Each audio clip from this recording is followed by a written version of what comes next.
사랑하는 행복한 교회 성도 여러분, 이 영상을 보시는 하나님 나라의 귀한 자녀 여러분, 오늘은 2020년 12월 30일, 이제 딱 2일 남았습니다.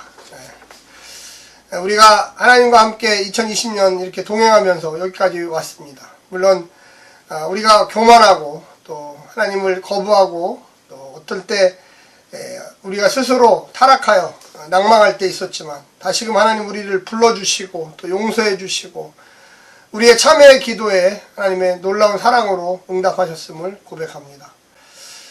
우리가 하나님의 말씀 가운데 산다는 게 참 쉬운 일은 아니에요. 그러나 우리의 자신의 생각을 좀 내려놓고 하나님의 말씀에 귀를 기울이면 한 걸음 한 걸음 더 주님과의 관계가 깊어지리라고 저는 생각합니다. 우리가 지난 1년 동안 했던 이 매일 성경 말씀이 참 저 스스로에게도 참 도전이 많이 되고 또 특별히 올해는 2020년 코로나19로 영상으로 또 이렇게 매일 아침마다 성도들을 만날 수 있도록 허락하신 하나님께 감사와 찬송을 드립니다.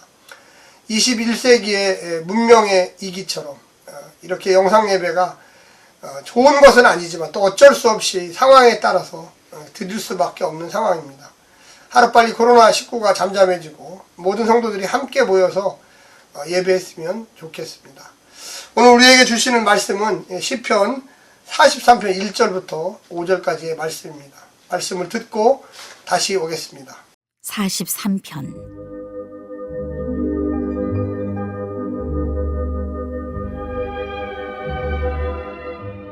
하나님이여, 나를 판단하시되 경건하지 아니한 나라에 대하여 내 송사를 변호하시며 간사하고 불의한 자에게서 나를 건지소서. 주는 나의 힘이 되신 하나님이시거늘 어찌하여 나를 버리셨나이까? 내가 어찌하여 원수의 억압으로 말미암아 슬프게 다니나이까? 주의 빛과 주의 진리를 보내시어 나를 인도하시고 주의 거룩한 산과 주께서 계시는 곳에 이르게 하소서. 그런즉 내가 하나님의 제단에 나아가 나의 큰 기쁨의 하나님께 이르리이다. 하나님이여, 나의 하나님이여, 내가 수금으로 주를 찬양하리이다.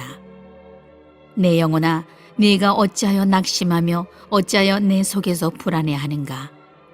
너는 하나님께 소망을 두라. 그가 나타나 도우심으로 말미암아 내 하나님을 여전히 찬송하리로다. 오늘 본문 시편 43편은 억울함을 항변하기 위하여 법적인 용어들을 사용하면서 하나님께 불의한 자를 심판하기를 간청하고 있는 호소하는 시 중에 하나입니다. 생명의 물을 찾는 사슴처럼 간절했고요. 혼돈과 죽음의 물로부터 구원받기를 간절히 기도했던 시인은 하나님의 빛과 진리 안에서 하나님을 찬양할 것이라고 다짐하고 있습니다. 오늘 본문에 보면 이 죽음의 상징, 또 혼돈의 상징인 이 기품, 곧 원시 바다의 위협처럼 죽음의 두려움을 경험한 이 시인의 마음을 우리는 볼 수가 있습니다. 절망과 희망 사이에서 이 답을 찾아가는 절실한 믿음은 이제 빛과 진리 대신 거룩한 산의 하나님 임재 앞에 찬양과 경배를 드립니다. 43편은 생명과 그 위협에 대한 깊은 통찰을 주고 있습니다. 어두운 현실에 갇힌 한 인간의 내적 투쟁을 아름답게 고결한 문체로 다루고 있고요. 시인은 솔직하게 내적 몸부림을 감추지 않고 있습니다. 그가 하나님을 구할 때 구원의 빛이 반드시 임할 것이라고 저는 생각합니다. 우리가 한 절 한 절 좀 간단하게 보면 1절은 하나님께 부르짖음, 하나님 나를 변호해 주시옵소서. 시인은 하나님께 자기를 판결해 주실 것을 판사의 하나님처럼 요청하고 있습니다. 또한 결국 하나님은 정의로우시니 판사가 되어주시고 또한 자기의 무죄를 좀 환히 밝혀주시옵소서. 변호사가 또한 돼달라고 이야기하고 있습니다. 누가 과연 악한 사람일까요? 시인은 거짓말을 일삼는 자들이 악하다고 이야기합니다. 자신을 거짓으로 위협하는 이 주변에 있는 사람들. 시인은 아주 어려운 가운데 지금 처해 있지 않습니까? 그래서 2절에 보면 탄식을 하면서 하나님이 어찌하여 나를 버리셨습니까? 이렇게 얘기하는데 이게 무조건 뭐 하나님을 부정한다 이런 것이 아니고요. 이 불신한다는 말이 아니라 하나님을 더욱 신뢰한다는 말입니다. 어떻게 보면 보호해달라는 요청의 기도처럼 들립니다. 역설적인 또 이야기죠. 우리가 슬픔이라는 이 단어, 시인의 참회 기도와 같습니다. 오늘 본문에 보면 베옷을 입고 재를 뿌리고 몸을 굽히고 자신을 낮추는 행위, 이런 것이 보통 다 슬픔, 이 너무나 극한 슬픔에 있는 사람들이 하나님을 만났을 때 하는 행동들의 한 가지입니다. 또 3절에 보면 간구, 빛과 진리의 거룩한 산으로 인도하여 주시옵소서. 시인은 어두움에 있습니다. 그러나 빛으로 인도해달라는 그 믿음처럼, 또한 시인은 무지하지만 진리로 인도해달라는 그 믿음처럼, 결국 거룩한 산, 시온산, 장막이 거하시는, 하나님이 거하시는 그곳 예루살렘 도성으로 예배드리러 가게 해달라는 것과 같습니다. 덕과 빛과 진리는 하나님이 계신 곳으로 이동하여 그 성에 도착하면 용서와 축복의 의미가 된다는 것입니다. 4절에 보면 찬양의 약속, 빛과 진리의 거룩한 산으로 인도하여 주십시오 라고 기도합니다. 송사와 고소를 벗어나 이제 성전으로 담대히 올라갈 수 있는 기쁨과 즐거움을 소유하고 있습니다.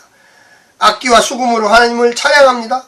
우리가 공동체가 찬양하는 건 똑같죠. 찬양은 단지 노래가 아니라 감사의 예물을 표현하고 있는 구체적인 구약의 감사의 내용물들입니다. 마지막 5절에는 신뢰의 고백을 하고 있는데요. 나의 구원 나의 하나님을 찬양하리라. 우리가 5절 말씀을 한번 읽어드리면, 내 영혼아 내가 어찌하여 낙심하며 어찌하여 내 속에서 불안해하는가. 너는 하나님께 소망을 둬라. 그가 나타나 도우심으로 말미암아 내 하나님을 여전히 찬송하리로다. 할렐루야. 우리는 이 짧은 시를 통해서 한 3가지 정도 이야기를 하면, 오직 하나님만으로 우리가 어려움이 오지요. 고통이 와요. 고소고발이 와요. 정말 어떻게 해야 될지 몰라요. 불안이 와요. 시인은 그렇지만 주변에 경건치 않은 자리와 불의한 자들로 가득했지만 하나님을 믿고 또한 하나님을 따르고 이 혼란과 아픔 가운데도 평안을 하나님께서 주시리라고 믿고 있는 것입니다. 우리는 하나님 먼저, 두 번째 차지해야 돼요. 하나님 먼저. 우리가 다른 거 많은 방법이 있죠. 그런데 인간적인 방법일 수가 있어요. 먼저 나 자신을 통찰하면서 내 죄가 뭔가 생각하면서 하나님 나를 이 불의한 곳에서 구원해 주십시오라고 기도해야 돼요. 그래서 하나님 먼저 하는 신앙이 나오는 거죠. 마지막 3번째는 다시 하나님만으로 우리가 빛과 진리를 보내어 자신을 인도하시면 하나님의 임재는 거룩한 산으로 주의 장막으로 예루살렘 성으로 돌아갑니다. 우리는 돌아가야 돼요. 하나님 나를 받아주십시오 라고 돌아가는 신앙이 되시기를 간절히 부탁합니다. 오늘 하루도 승리하시고 이제 이틀 남은 하루하루를 의미 있게 보내시기를 간절히 부탁드립니다. 샬롬.